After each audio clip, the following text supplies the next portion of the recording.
On 1st of May 1982, Teniente de Corbeta Daniel Gustavo Manzella flew a Beechcraft T-34C-1 Turbo Mentor from Estación Aeronaval Calderón, a rough grass strip on Pebble Island.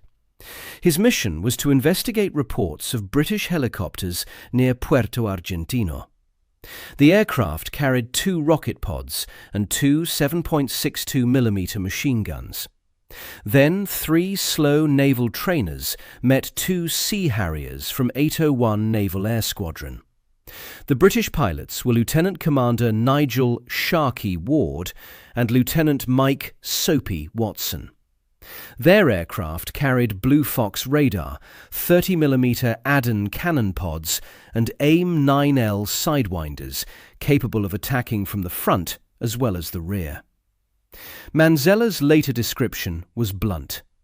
Asked whether the Mentor had any realistic way to answer the attack, he reportedly replied, ¿Tenía algún sentido que el Mentor tratara de responder al ataque? No, para nada. Además, no podíamos responder. Did it make any sense for the Mentor to try to respond to the attack? No, not at all. Besides, we couldn't respond. He went on to describe the T-34 as useful against a helicopter or troops on the ground, but unsuitable for manoeuvring against another aircraft, much less against one with such a difference in performance as the Sea Harrier. The exact Spanish transcript hasn't been independently recovered in full, so the wording should be treated as a translation from the supplied interview source rather than as an uncontested archival recording. The substance is consistent across the available accounts. In that aircraft, against that opponent, Manzella saw no practical offensive answer. That was a pilot's judgment, recorded after the war. It wasn't a formal statement of what every Argentine aircrew believed. The popular version of this story begins earlier, with a claim that Argentine planners regarded the Harrier as a limited threat before hostilities. The evidence supports a narrower and more revealing starting point. Argentina underestimated Britain's willingness to fight, concentrated heavily on shipboard missiles and guns as the immediate danger to attacking aircraft, and failed to give the Sea Harrier and the AIM-9L the weight they acquired once combat began. Those judgments came from different people at different moments for different purposes. In 1969, Argentine naval aviation had reportedly considered purchasing between 6 and 12 Harrier GR-1 aircraft. A British Harrier was demonstrated aboard the Argentine carrier ARA 25 de Mayo, but the proposed purchase failed for political and logistical reasons. That earlier interest matters because it rules out a simple story in which Argentina always dismissed the Harrier as a gimmick. At least some naval officials considered the aircraft relevant enough to examine as a possible carrier capability. The question in 1982 was different. Argentina wasn't deciding whether a Harrier could operate from a carrier. It was deciding whether Britain would send a carrier force to retake the islands. The invasion on 2nd of April was treated by Argentina's ruling junta as a political act that would create a diplomatic bargaining position. The available accounts indicate that the armed forces had not prepared a complete plan for defending the islands against a major British counteroffensive. Argentina expected Britain to be a declining imperial power and assumed that London wouldn't mount a large counterattack. Vice Admiral Juan José Lombardo was later quoted by Infobae using the phrase «Desestimamos cualquier tipo de reacción militar por parte del Reino Unido». We dismissed any type of military reaction by the United Kingdom.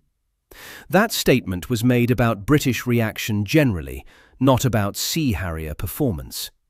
It doesn't prove that an Argentine intelligence office formally labelled the Harrier a minor threat. No surviving source in the supplied record identifies a named planner or pre-war document using the exact terms limited threat or manageable threat. What the record does show is an institutional underweighting of the problem.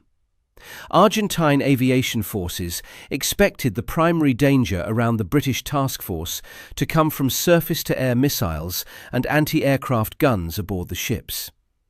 That assessment made operational sense. Argentine strike aircraft had to cross the fleet's defensive envelope before reaching the ships, and the fleet's missiles and guns were the most immediate obstacles to the attack itself. But prioritizing shipboard defenses didn't mean the Harrier was ignored. It meant the air-to-air threat was treated as one part of a larger system, and its importance wasn't fully understood until Argentine aircraft began encountering it. The distinction became especially important when the British brought the AIM-9L into combat. By April 1982, the Royal Navy's initial Sea Harrier force consisted of aircraft operating from HMS Hermes and HMS Invincible. The wider wartime total eventually reached 28 Sea Harriers, supported by 14 RAF Harrier GR3s. The Sea Harrier FRS-1 was subsonic, but its combat value didn't depend on speed alone. It carried the Ferranti Blue Fox radar and the AIM-9L Sidewinder, the first widely deployed Sidewinder variant capable of all-aspect engagements. Older infrared missiles generally required the attacking aircraft to get behind its target and lock onto the hot exhaust. The AIM-9L could attack from the front or side, as well as from the rear. That changed the geometry Argentine pilots had been trained to expect. A head-on pass was no longer automatically a safe pass, and a fighter trying to disengage couldn't assume that turning away was the only moment when the Harrier could fire. The Argentine side also lacked a uniform combat problem. A naval trainer pilot at Calderón, a Mirage pilot defending against a carrier patrol, and an A4 pilot carrying bombs toward a ship were operating in different aircraft at different altitudes with different weapons and different amounts of fuel remaining. Manzella's aircraft belonged to the most unequal of those situations. Argentina had acquired 15 T-34C-1 Turbo Mentors in 1978 for primary training and light attack duties. The T-34 was a single-engine, two-seat turboprop with a maximum speed of about 518 km per hour, a cruise speed near 396 km per hour, and a service ceiling of approximately 9,100 meters. Its purpose was to train military pilots. In the Falklands, the Argentine Navy adapted it for reconnaissance, anti-helicopter patrols, and limited attacks against ground forces. 4 Mentors were deployed to the theatre on 29th of April. They operated from Estación Aeronaval Calderón on Isla Borbón, known in English as Pebble Island, using a grass strip approximately 700 meters long. The forward location placed the aircraft close to the island's battle space, but it didn't give them the equipment of a fighter interceptor. The T-34 had no air intercept radar and no air-to-air missile system. Its typical load consisted of 2 rocket pods, each carrying 7 unguided rockets and 2 7.62mm machine guns. Those weapons were relevant against a helicopter, a vehicle, or exposed troops. They weren't designed to provide a realistic firing solution against a fast naval fighter. Manzella later described the aircraft in the simplest possible terms. No es un medio de combate, sino es un avión de instrucción de pilotos militares. It isn't a combat aircraft, but an aircraft for training military pilots. That sentence is more useful than a long comparison of maximum speeds because it identifies the intended role. The T-34 wasn't a failed fighter. It was a trainer pressed into a light attack and reconnaissance mission because the Argentine forces needed eyes and weapons on the islands. The 3 aircraft involved on the 1st of May were associated in operational accounts with Teniente de Navío José Pereira Dozo, Teniente de Fragata Miguel Uberti, and Teniente de Corbeta Daniel Gustavo Manzella. Accounts differ over who issued the order and over the precise task. Some describe an attempt to intercept British helicopters reported about 10 nautical miles east of Puerto Argentino. Others describe an investigation of a possible helicopter landing or a planned attack on a Sea King. The evidence doesn't establish with certainty that the Mentors fired at the helicopter before the Sea Harriers appeared. They may have been moving toward it, preparing to attack, or attempting to identify what had been reported. That difference matters because it separates a confirmed encounter from a more dramatic but unproven story of a trainer attacking a British helicopter and then being chased by fighters. The broad sequence is more secure. 3 T-34s encountered 2 Sea Harriers from 801 Naval Air Squadron. The Argentine aircraft attempted to evade. Later accounts describe scissors maneuvers and the use of cloud cover. All 3 returned to Calderón. Several sources report that Ward fired the Sea Harrier's 30mm cannon and hit Pereira Dozo's aircraft behind the cockpit without causing serious damage. Other summaries focus on the maneuvering and escape without mentioning cannon fire. The gun attack is therefore best described as reported rather than settled beyond dispute. Either way, the tactical problem was clear. The Mentors could turn, descend, enter cloud, and abandon the mission. They couldn't accelerate into a position behind the Sea Harrier, detect it with radar, or launch a guided weapon. Their survival depended on evasion and concealment, not on controlling the engagement. That is what Manzella meant by saying they couldn't respond. The episode is sometimes presented as evidence of the Sea Harrier's dominance over Argentine aviation as a whole. It's better evidence of a specific mismatch: a light trainer versus a naval fighter equipped with sensors, cannon, and modern infrared missiles. The Frontline aircraft presented a different test. Argentina's combat force included Mirage IIIEA interceptors, IAI daggers derived from the Mirage 5, A4B and A4C Skyhawks in Air Force service, A4Q Skyhawks in naval aviation, and Super Étendards intended to launch Exocet anti-ship missiles. These aircraft were faster and more heavily armed than the T-34. Their crews had a genuine ability to threaten British aircraft and ships, but their missions were shaped by geography and fuel before the first missile was fired. Mainland bases lay hundreds of kilometers from the islands.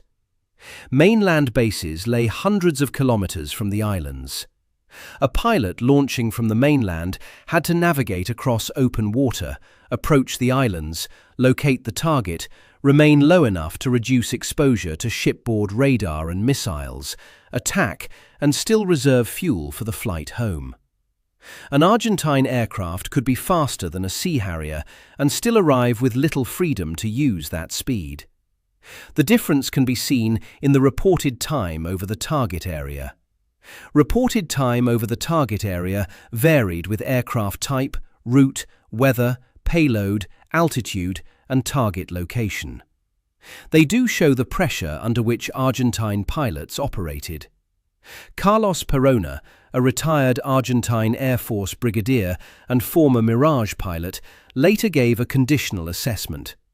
He considered the Mirage 3 suitable for interception within approximately 400 kilometers, but an 800-kilometer mission without aerial refueling wasn't practical in the same way. He described the lack of autonomy as one of Argentina's great weaknesses. Perona also separated the comparison by altitude. At low level, he judged the Sea Harrier superior in maneuverability, avionics, and armament. At medium and high altitude, he considered the comparison more balanced. That wasn't a blanket admission that the Harrier was superior everywhere. It was a professional description of when the Harrier's advantages mattered most. The Sea Harrier's Blue Fox radar was limited by later standards, but it still provided a sensor advantage over the radarless T-34 and helped the British pilots locate or organise engagements. The aircraft's 30mm ADEN cannon gave it a close-range weapon, while the AIM-9L gave it a missile capable of attacking from almost any aspect. The missile still required a usable target, a suitable range, and a pilot who could put the aircraft into a firing position. It wasn't an autonomous explanation for every kill. But the British pilot often entered the encounter while operating from a local combat air patrol, with more time to wait, reposition, and select the geometry of the intercept. The Argentine pilot was often inbound toward the task force or outbound toward the mainland, with the fuel state deteriorating. That difference affected the entire fight. At least some early Mirage and Sea Harrier contacts were inconclusive. Argentine aircraft could use their speed to disengage, and the Harriers didn't always force a close engagement. The situation changed when Argentine fighters were committed to strike missions, had descended to low altitude, had released their weapons, or were turning for home. Their speed remained a technical capability, but fuel, external tanks, mission priorities, and the need to survive the return flight restricted how much of that capability they could use.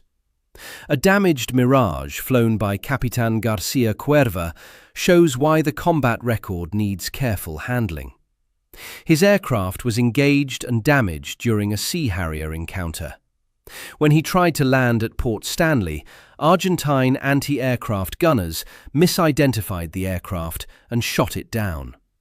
His death can't be counted as a direct Sea Harrier air-to-air kill, although the encounter contributed to the emergency that brought him back to the airfield. The conservative record gives Sea Harriers 20 confirmed air-to-air kills and 0 losses to enemy fighters during the war. Some sources list 21, 22 or 23, depending on whether probable kills and disputed cases are included. Sea Harriers were lost to ground fire and accidents, but no Sea Harrier was destroyed by an Argentine fighter in air-to-air combat. That record is the strongest evidence that Argentine professional respect for the aircraft increased after combat began. It still doesn't mean the Harrier alone won the air war. On the 7th of April, the Argentine Air Force received orders to prepare for the defense of the airspace above the islands. Its fighter interceptor force was organized under Fuerza Aérea Sur, or FAS. The command was created to manage air operations over the conflict zone, but the mission was more complicated than simply sending fighters to defeat the Sea Harriers. Argentina had to attack British ships, defend the islands, protect the mainland from possible Vulcan raids, support forces ashore, locate the British carriers, and respond to an amphibious landing. Those missions competed for the same aircraft and pilots. The Mirage force, for example, could be held back to defend the mainland against strategic bombing. Mirage aircraft were also used as decoys to draw Sea Harriers away from strike packages. Daggers and Skyhawks carried the main burden of attacks against British ships. A fighter sent toward the fleet with bombs or external tanks didn't have the same tactical freedom as a clean interceptor searching for another aircraft. The institutional problem ran deeper than mission allocation. Argentine doctrine had been shaped by the possibility of war with Chile rather than a long-range maritime air campaign against a British task force. When the Falklands demanded sustained air attacks against ships, the Air Force had to conduct hurried training in anti-shipping operations after hostilities began. The result was visible in the attacks. Argentine pilots repeatedly reached British ships at very low altitude, sometimes flying below the most effective radar coverage of the fleet. But bombs released at ultra-low level occasionally failed to detonate because their fuses didn't have enough time to arm. Argentine aircraft repeatedly reached British ships at very low altitude and inflicted serious losses on British shipping. The aircraft also faced a trade-off between range and performance. External fuel tanks helped a Dagger reach the islands, but they increased drag and reduced maneuverability. More fuel meant less flexibility in weapons carriage. Flying faster consumed fuel more quickly. Flying low reduced exposure to some shipboard systems, but increased navigation and workload demands. Every advantage imposed a cost elsewhere. The British carriers had limitations of their own. HMS Hermes and HMS Invincible had to remain far enough east to reduce the risk from Argentine Exocet missiles. That distance reduced the Sea Harrier's own fuel reserves and restricted the number of aircraft available for patrols, carrier defense, interception, and ground attack. The difference was relative, not absolute. Some analyses estimate that an Argentine aircraft might have only about 5 minutes over the islands to search for and attack a target, while a Sea Harrier could remain near the Argentine approach corridors for roughly 30 minutes. The figures changed with carrier position and mission profile, but the pattern is consistent. The British fighter could wait near the combat area, while the Argentine fighter spent much of its sortie reaching it. Fuel state affected more than endurance. It determined whether an Argentine pilot could climb for better visibility, pursue a contact, turn toward a Sea Harrier, disengage after an attack, or keep enough reserve to land safely.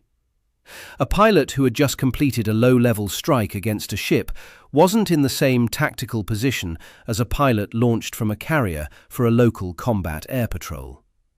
Port Stanley's runway made that imbalance harder to correct. The airport at Stanley was the only paved runway in the islands. The exact dimensions are less important than the operational consequence. The strip was marginal for routine fast jet operations. Argentina didn't base its principal Mirage, Dagger and Skyhawk forces at Stanley. Those aircraft remained primarily on the mainland, while lighter aircraft such as Pucarás, MB-339s and T-34 Mentors operated from island locations. Luciano Di Blasi's 2022 paper, Argentine Air Superiority Operations During the Falklands War, The Failures of the Fuerza Aérea Argentina, identifies the runway decision as the most consequential of several Argentine planning failures. Di Blasi argues that Argentina should have expanded Port Stanley Airport for fighter interceptor operations before the British blockade made major construction difficult. His paper is housed in the Royal Military College of Canada repository, but its status needs to be stated accurately. It's an HIE 424 honours research paper, not a peer-reviewed journal article. Its value comes from the evidence it assembles and the questions it asks, not from treating it as the final official verdict. The abstract states that the study uses recently released Argentine documents, pilot interviews and written testimonies to examine why FAS failed to establish air superiority. Those are 3 different kinds of evidence. Documents can show what an institution ordered or recorded. Pilot interviews can reveal how an aviator understood an event later. Written testimony can preserve detail while also reflecting memory, editing, and the purpose for which it was produced. Di Blasi's conclusions are a synthesis of those materials, not a direct survey of every Argentine aircrew. He identifies 3 major decisions: failure to expand Port Stanley's runway, failure to adapt air superiority doctrine to the Harrier threat, and the decision to operate Argentine aircraft at the extreme limits of their combat radius. He concludes that the runway decision had the greatest negative effect. That conclusion isn't uncontested, but it changes the question from which jet had the better brochure to why were the Argentine fighters forced to fight under these conditions. A longer runway could have shortened the transit from base to combat area. increased time over the islands, simplified recovery after damage, and allowed fast jets to operate from the same theatre as the British landing force. The proposal wasn't physically impossible. Other sources describe the existing runway as just within the limits for aircraft such as Mirages, Super Étendards, and Skyhawks under particular conditions. So the claim that Argentina had no possible way to use Stanley is too absolute. The defensible point is narrower. Routine fast jet operations were risky and marginal, and commanders didn't make them part of the main air campaign. The runway decision also illustrates why the Sea Harrier could appear more capable than its paper specifications suggested. The British aircraft operated from carriers equipped with ski jump ramps and positioned much closer to the islands. Argentina had an aircraft carrier, ARA 25 de Mayo, but it didn't possess Harrier-type aircraft or the British ski jump and short takeoff system. After HMS Conqueror sank ARA General Belgrano on 2nd of May, Argentine naval leadership kept the carrier in port, and naval aircraft intended for carrier operations shifted to land bases. The result was a fragmented air system. Naval aircraft operated from mainland facilities.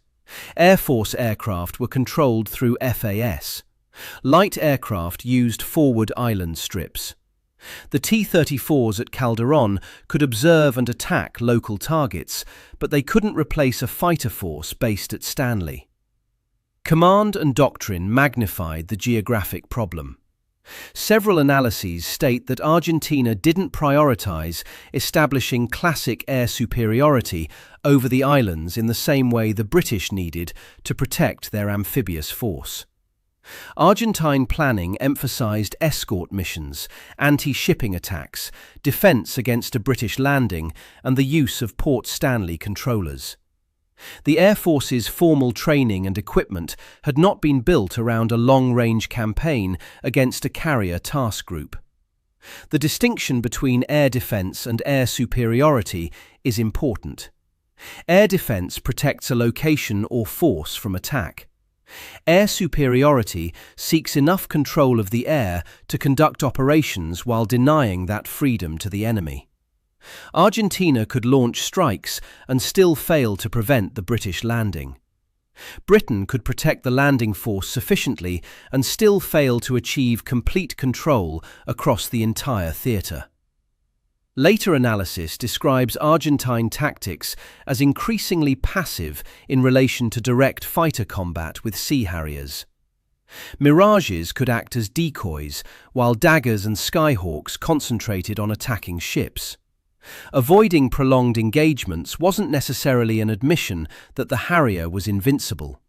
It was a rational response to the AIM-9L, limited fuel, ground radar dependence, and the need to deliver weapons against the fleet. The same operational logic helps explain why Argentine pilots could respect the Harrier while continuing to attack British ships. A pilot could judge the Sea Harrier dangerous in an air-to-air encounter and still believe that a low-level strike against a ship was worth attempting. The missions weren't interchangeable. British commanders faced a different set of shortages. The Sea Harriers were heavily outnumbered by the available Argentine aircraft. The carriers had no fleet airborne early warning aircraft comparable to the system expected in a full NATO carrier group. Their radar coverage was limited, the patrol force was small, and aircraft had to be held back to defend the carriers. At San Carlos, the Harriers often failed to prevent Argentine attacks. They were frequently vectored toward aircraft returning from strikes, rather than intercepting every formation before it reached the ships. Argentine aircraft sank HMS Sheffield and SS Atlantic Conveyor and damaged other British vessels. The British achieved enough local and mission-specific air control to land and sustain troops, but they never achieved complete, permanent air supremacy across the theatre. That fact belongs in any Argentine assessment of the Harrier. The aircraft had an extraordinary air-to-air record, but it didn't create an impenetrable shield over the islands. The events of the 1st May show both realities at once. British aircraft attacked Port Stanley and other Argentine positions. Argentine sorties went out toward the task force. Mirage and Dagger crews encountered Sea Harriers. The 3 T-34s flew from Calderón towards suspected helicopters. The precise location of the Mentor encounter remains disputed, with accounts placing it approximately 10 nautical miles east of Puerto Argentino, near the capital, or farther north. The mission description also varies, and the question of cannon fire isn't recorded identically in every account. A separate dating problem appears in Manzella's memoir. One section reportedly refers to a significant attack on the 3rd of May at 13:15. That may describe a second incident, a dating error, or a later merging of events. Most accounts place the widely cited Mentor Sea Harrier encounter on the 1st May, but the full memoir and original interview would be needed to resolve the discrepancy. The safest conclusion is that Manzella experienced an early May encounter with a Sea Harrier, usually dated to the 1st May, and later described the performance gap between the two aircraft in unmistakable terms. His account is post-conflict testimony. It's strongest as evidence of his own experience, and weaker as evidence of a universal Argentine view. The same limitation applies to Carlos Perona's later comments, although Perona provides a different perspective because he flew the Mirage rather than the T-34. Manzella describes a trainer that couldn't meaningfully contest a fighter. Perona describes a frontline interceptor that retained advantages in speed and higher altitude performance, while conceding that the Harrier was superior at low altitude in maneuverability, avionics, and armament. Those statements aren't contradictory because they answer different operational questions. Later institutional records add another layer. Argentine post-war histories reportedly used language describing the enemy as having el absoluto dominio del aire, absolute domination of the air, and tracked Harrier operations around San Carlos. Rattenbach-related assessments, as summarized by later analysts, criticized the lack of aeronaval preparation, joint training, logistics, unified command, and suitable doctrine. These were retrospective judgments made after defeat. They don't reproduce the private thoughts of every pilot during the war. They do show that Argentina's post-war explanation moved beyond the claim that the Harrier was simply a superior machine. De Blasi's paper makes that shift explicit. Its evidence base includes recently released Argentine documents, interviews with pilots, and written testimonies. Its central conclusions concern the way Argentina organized air superiority operations. The runway at Port Stanley, doctrine, combat radius, and the failure to give pilots the conditions required to exploit their aircraft's strengths. The study doesn't erase the Harrier's advantages. It places them inside an operational system. The Sea Harrier's success depended on more than the airframe.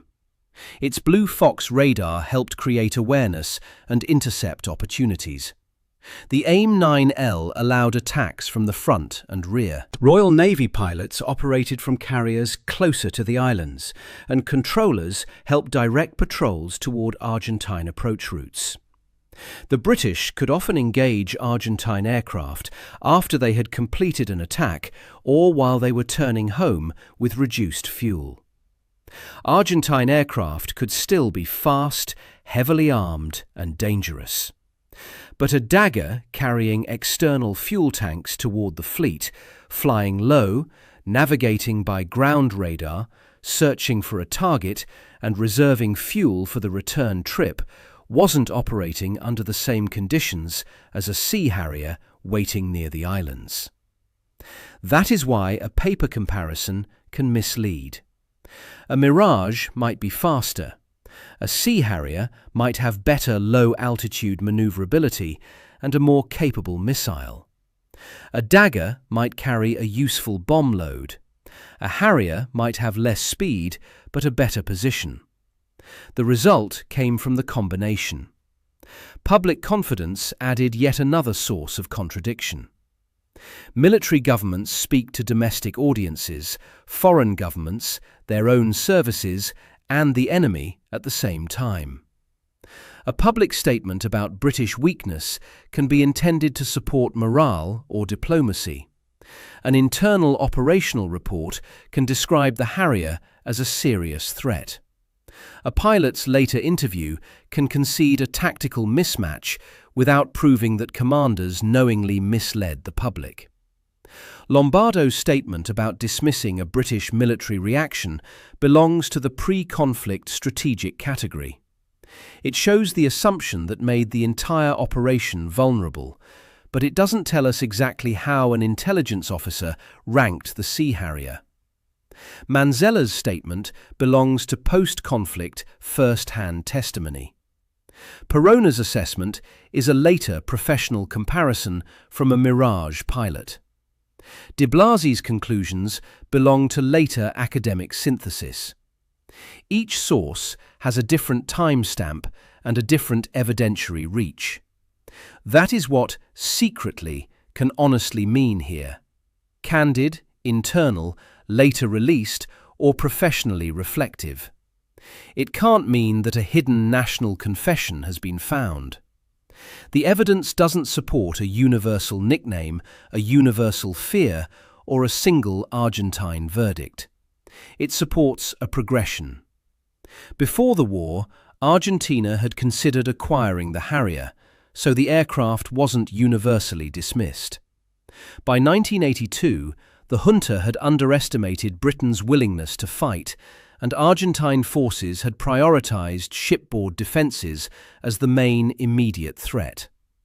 The exact claim that a named planner formally rated the Harrier a limited threat can't be confirmed from the available primary evidence. During the opening fighting, Daniel Gustavo Manzella was a Teniente de Corbeta, a naval flight instructor, flying a T-34C-1 Turbo Mentor from Calderón. His aircraft carried 2 rocket pods and 2 7.62mm machine guns, but no radar and no air-to-air missiles. When 2 Sea Harriers intercepted his formation, he experienced a trainer versus fighter mismatch so severe that his later account described no meaningful way to answer the attack. That conclusion applies directly to the Mentor. The Mirage, Dagger and Skyhawk engagements were different. Argentine pilots flew faster frontline aircraft, penetrated British defences and repeatedly damaged British ships. Yet their ability to fight the Harrier was narrowed by mainland distances, fuel state, external tanks, limited tanker support, low-level attack profiles, ground radar dependence, older missiles, and missions focused on reaching the fleet rather than conducting a prolonged air-to-air battle.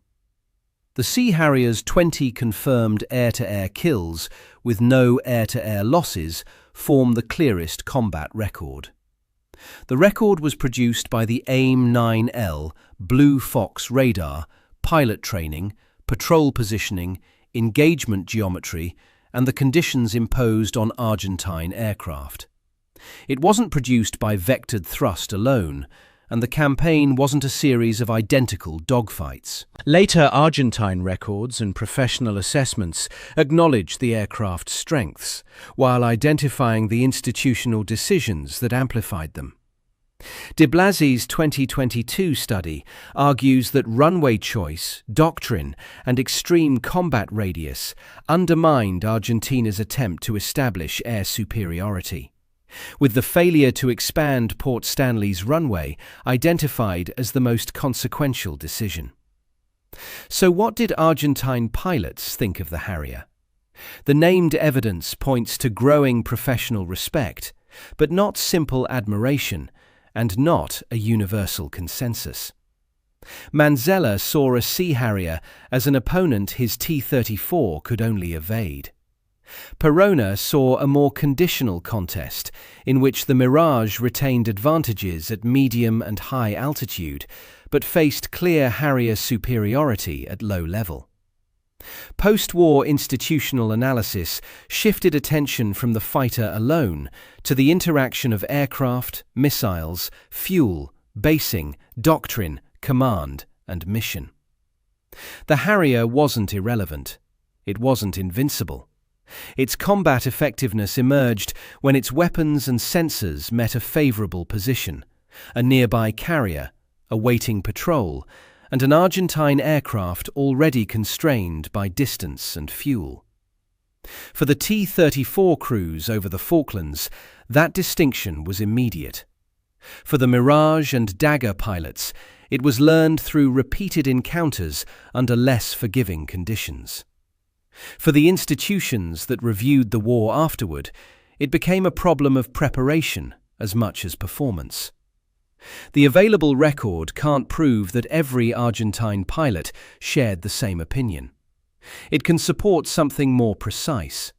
Strategic underestimation gave way to combat recognition, and that recognition was directed not only at the Harrier's maneuverability, but at the complete operational system that allowed the aircraft to fight on better terms.